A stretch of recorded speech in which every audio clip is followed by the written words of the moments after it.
In 2014, after hearing all the horror stories about the deep web, I wanted to check it out myself. In a way, I kind of expected nothing other than the scam sites for assassins, people requesting child pornography, and some underground markets. However, I prepared for the worst, and frankly, I was more worried about getting in trouble by authorities rather than having my mind bleached for the near future. Even after 2 or 3 hours of procrastination, nothing prepared me for what I saw. It was during the middle of the day when I began my search. Of course, there's no deep web Google or anything, but rather a wiki with a lot of links. The links are different than the links you may know of. These links have no way of knowing what lays behind it. Just numbers and text at the end. It was boring at first. A lot of dead sites. More than expected eBay-style markets for weapons. Military-grade weapons even.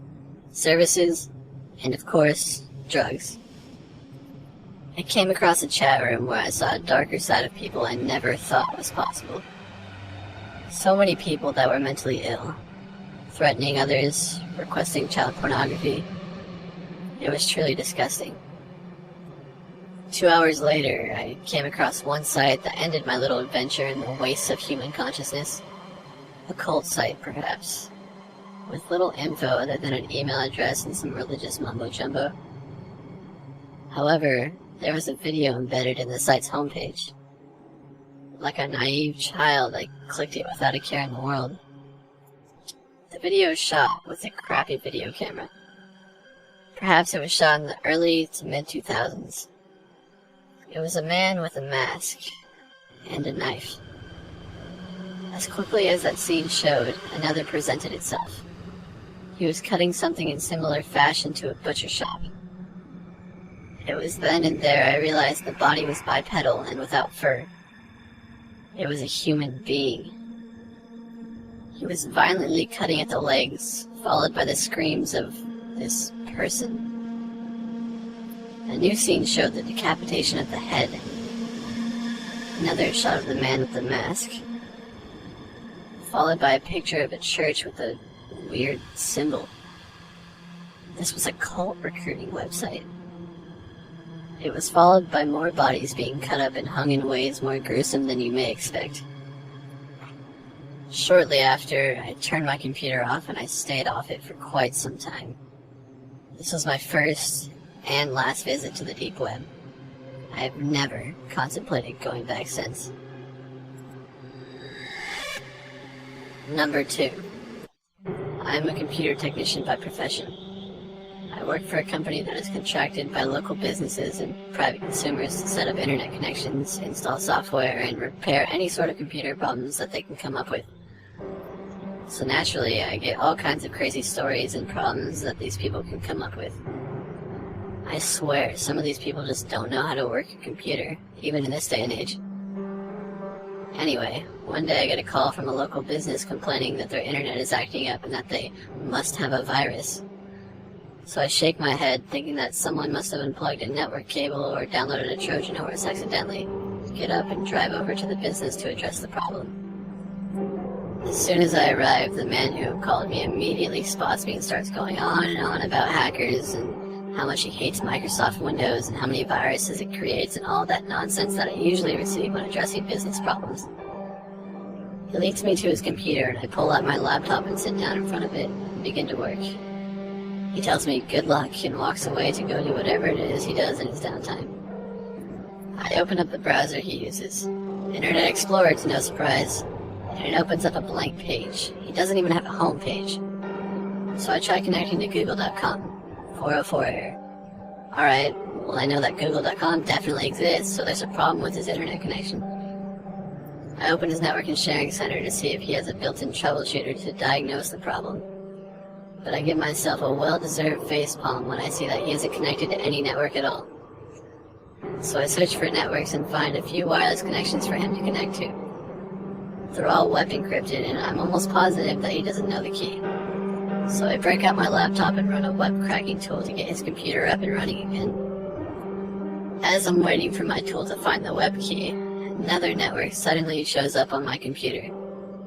This one has an unprotected password consisting of random letters and numbers. Now, I'm extremely bored waiting for this guy to return, so I decided to connect to it and take a little look around to see where this is coming from. I connect without problems and open up my toolkit of cracking tools to see if I can find a source for this connection. As I'm having fun hacking away at this unprotected network, my computer freezes up. Only for a second or two. But this doesn't happen much and it caught me by surprise. I shrugged it off as this poor internet speed up here and kept it going. A couple minutes later, however, it happened again. And a few minutes after that, once again. Each time getting longer and longer. Weird, I thought to myself. What's with this network? It was then that things started getting really interesting. After the long string of pauses, my screen flickered a little bit and, out of nowhere, my browser opened by itself. Now I was worried that I had somehow infected my computer in some kind of malware by connecting to this network, and I proceeded to close the browser and began to disconnect from the network before anything worse could happen. But I couldn't disconnect.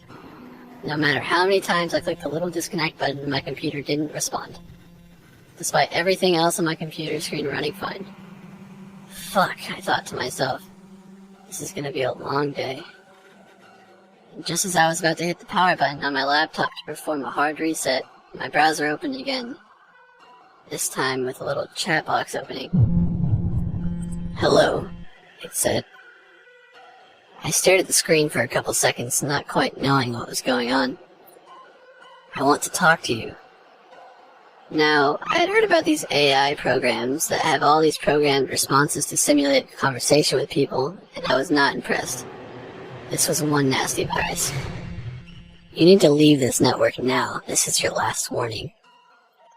Maybe an automated security program designed to keep hackers out? I'll have to admit, I was impressed with it. I'd never seen anything like this before. "I'm telling you one last time. Leave now." I don't know what made me do it, but I responded to the program. Or what? The next response scared me more than anything in this world ever has. The program began listing information about me. My name, address, telephone number, credit card information, my parents' names, their address. My heart sank in my chest and all the color immediately left my face. I couldn't move, I just sat there, paralyzed with fear. But what came next was even worse. "Don't look at me like that." My webcam was on. "You really shouldn't stare. You might see something you regret." Suddenly, the most horrifying images you could ever imagine flashed on my screen. Images of disemboweled humans, human sacrifice, detached limbs, cannibals eating people, video clips of mass suicides and firing lines. My heart was racing. My body was shaking in utter fear of the images I was being shown. They're seared in my brain. These were things that no one should ever see. I mustered the strength I had left and hit the power button on my computer and slammed it shut. I ran to the bathroom and threw up a couple times. I was drenched in sweat. I could barely compose myself.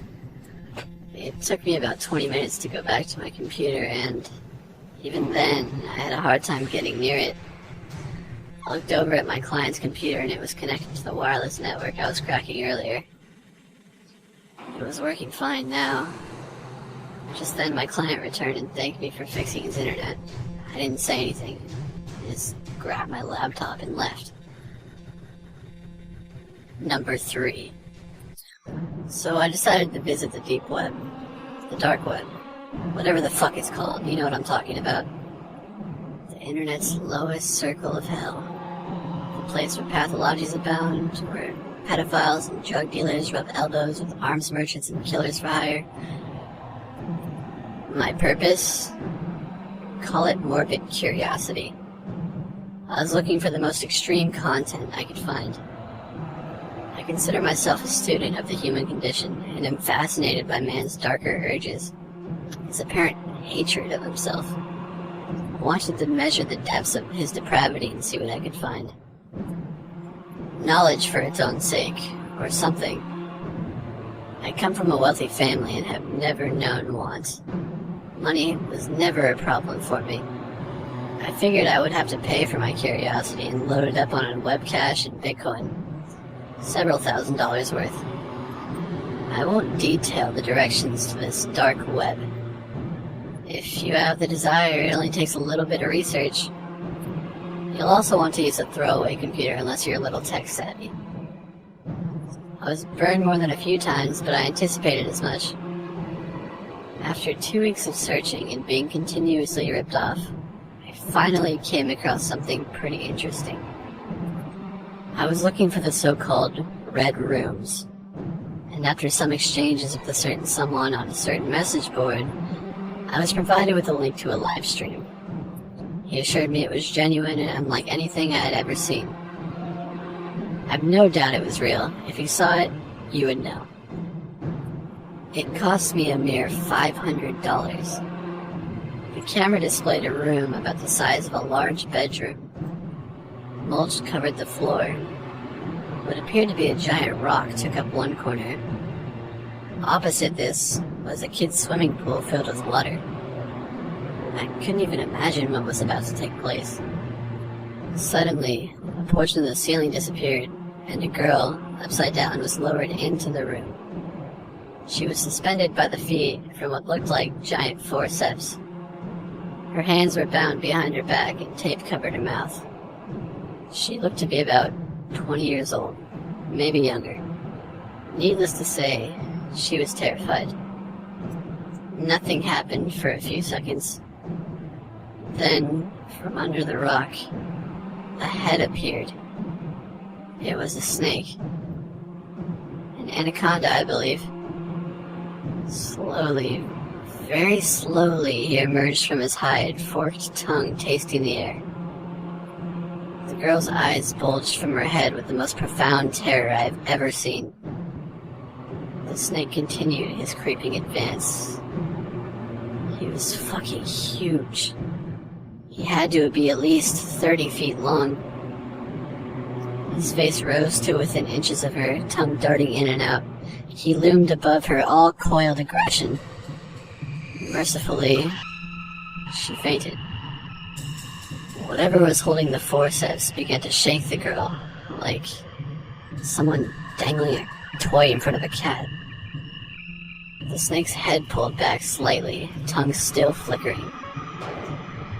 He remained still for a few long seconds, and then, without warning, he struck. His jaws clamped down on her throat, and his body whipped around her with tremendous speed. He took her to the floor and proceeded to squeeze the life from her as the giant forceps were lifted from the room and the ceiling panel replaced. I watched, stunned, as the snake uncoiled and released his teeth from her throat. He then unhinged his jaw and began to swallow her whole. The entire process took less than 5 minutes.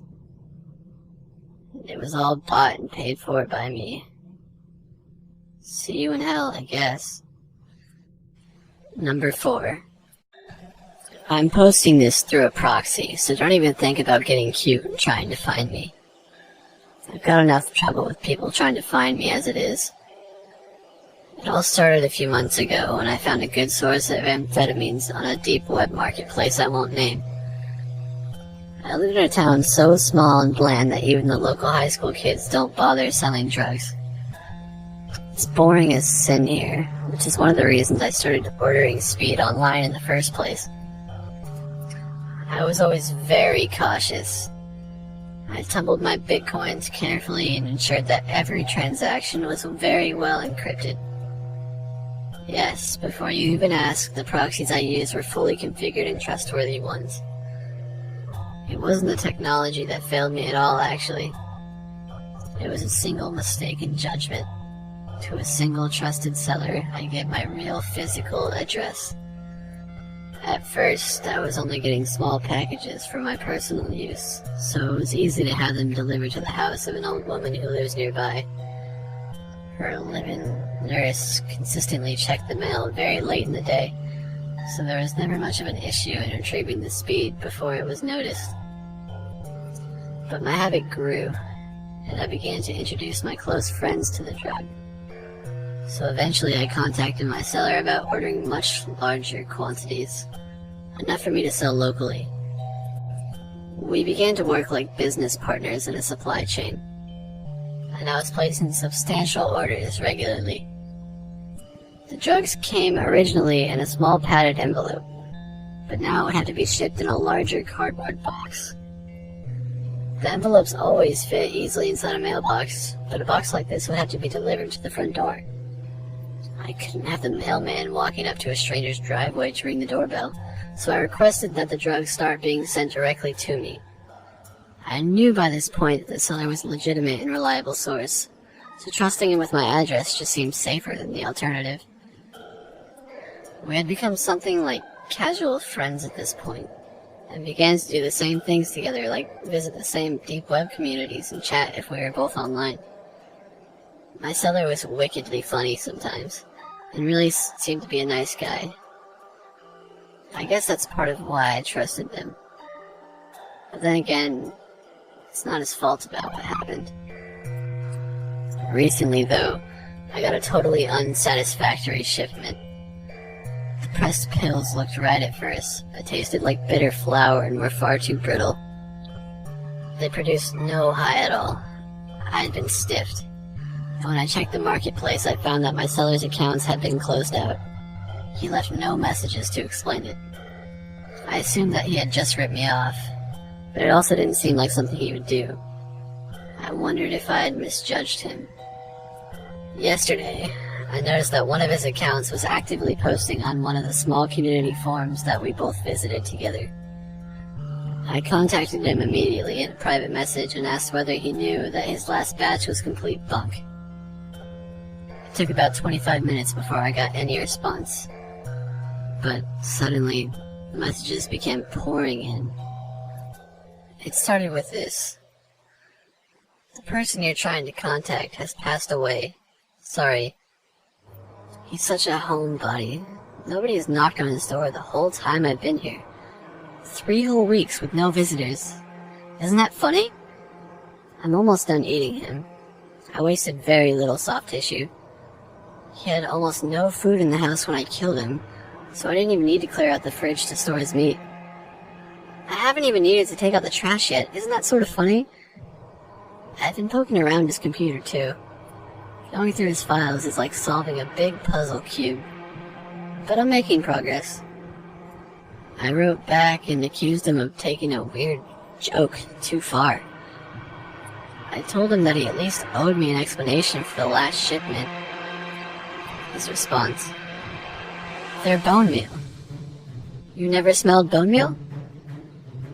Did you never have a garden as a kid or anything? I thought that'd be obvious." His skeleton was the only thing I hadn't figured out what to do with yet. I realized that I could solve that issue and also play a little prank. Come on, don't you think that's a funny idea? There was a brief pause, and then another short volley of messages appeared before I could even form my response. "You know, you actually don't live too far away from where I am now. Judging by the address I have here, you and this guy are just over the state line from each other. Isn't that something? Well, be seeing you." What do you guys think? It's probably just a scheme to scare me off, right?